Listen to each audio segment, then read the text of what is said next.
The Denver Broncos are making moves again, and this time, it's about trust. As the 2026 season gets closer, Sean Payton is leaning on someone familiar to reshape the wide receiver room. This isn't just a roster change, it's about chemistry, it's about experience, and it's about building an offense that actually works. Payton wants players who understand his system, players who can execute under pressure. Because in today's NFL, talent alone isn't enough. Connection matters, timing matters, trust matters. The Broncos believe this decision could quietly change their offense in 2026. And if it works, Denver might become far more dangerous than people expect.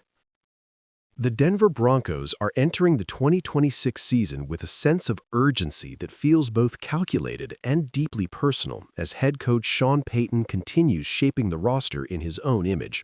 And nowhere is that vision more evident than in the restructuring of the wide receiver room, where reports suggest the organization is leaning on a familiar and trusted presence to help guide both performance and culture moving forward. This isn't just a roster change, it signals a philosophical commitment to continuity, communication, and accountability, elements Payton has long considered foundational to offensive success, especially for a team still searching for consistent identity after years of instability. The Broncos' offensive struggles in recent seasons have not stemmed solely from talent deficiencies, but from a lack of cohesion, timing, and shared understanding, problems that often appear subtle on film yet become glaring during critical moments in games, particularly in third-down situations, red zone execution, and late-game drives when precision separates contenders from pretenders. By introducing a voice already aligned with Payton's system, Denver is attempting to accelerate the learning curve for both veterans and younger receivers, ensuring route discipline, spacing awareness, and situational intelligence become second nature rather than ongoing challenges. This decision also carries significant implications for quarterback development, as chemistry between passers and receivers often determines offensive ceilings more than raw athletic ability, and a stable, synchronized receiving core can dramatically improve timing windows, decision-making speed, and confidence under pressure.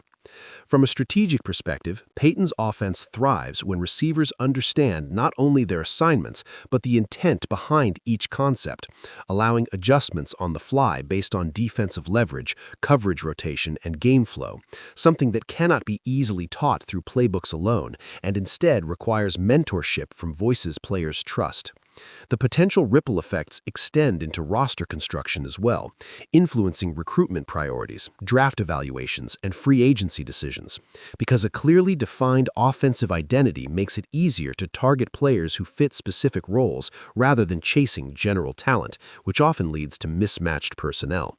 For younger receivers on the roster, this environment could prove transformative, offering structured development paths and clearer expectations, while veterans may benefit from renewed confidence in a system designed to maximize strengths rather than expose weaknesses. Fans, meanwhile, are watching closely, aware that Payton's reputation as an offensive architect brings both hope and pressure. And while patience exists, there is also an understanding that measurable progress must appear soon if the franchise hopes to reestablish relevance in a competitive conference.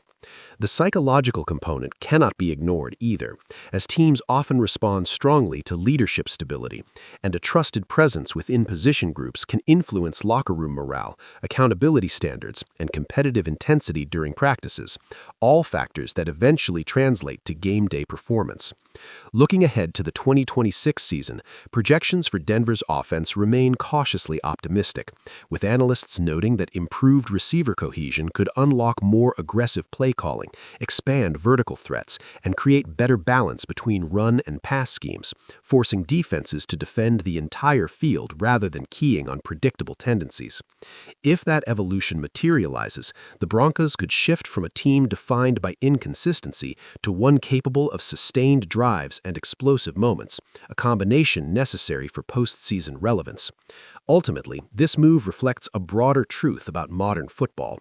Success is rarely built overnight overnight through headline acquisitions alone, but through layered decisions that reinforce identity, trust, and execution over time. And for Sean Payton, reshaping the wide receiver room with a familiar influence may represent one of those foundational steps that, while quiet now, could define the trajectory of Denver's offense throughout the 2026 campaign and beyond.